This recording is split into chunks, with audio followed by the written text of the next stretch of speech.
மக்களே கையில பாத்தீங்களா நம்ம ஊர் பண்டை எல்லாம் இருக்கு பாருங்க. எல்லாமே ஃபேவரட்டான பண்டம். இன்னைக்குதான் கொஞ்ச நாளுக்கு அப்புறமா எல்லா பண்டமும் வாங்கியிருக்கு பாருங்க. இது வந்து நெசவாளர் காலனில ஒரு வீட்டுல செய்த பண்டம். அவ்வளவு சாஃப்டா இருந்த மக்களே. முன்னால ஒருக்கா நான் போட்டிருந்தேன் தெரியுமா இந்த பண்டம். ரொம்ப டேஸ்டா இருந்துச்சு. அவ்வளவு சாஃப்ட். இங்க பாருங்க, சில டைம்ல முந்திரி கொத்தெல்லாம் கடிச்சாலும் கடிக்க முடியாது. இது எவ்வளவு சாஃப்டா இருக்கு பாத்தீங்களா. வாயில வச்சோன்னா அப்படியே பஞ்சு போல கரைஞ்சிரும். இது வந்து 1.5 ரூபா பார்த்துக்காங்க. இன்னைக்கு வந்து நீவனா ஸ்கூலுக்கு போயிட்டு வரும்போது வாங்கிட்டு வந்திருக்காங்க. என் ஹஸ்பண்ட் கூட்டிட்டு போயிட்டு வரட்டே வாங்கிட்டு வந்தாங்க. இனி சாப்பிட வேண்டியதான். அப்புறமா உங்களுக்கு இந்த இதுல எது பிடிக்கும்னு சொல்லிட்டு கமெண்ட்ல சொல்லுங்க. இதுக்கு பேர் வந்து முந்திரி கொத்து. இது வந்து அதிரசம்.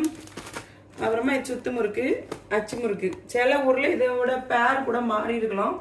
உங்க ஊர்ல இதுக்கெல்லாம் என்ன பேர் சொல்லுவாங்கன்னு சொல்லுங்க. சரியா மக்களே? வீடியோ லைக் பண்ணுங்க, சேனலை சப்ஸ்கிரைப் பண்ணுங்க.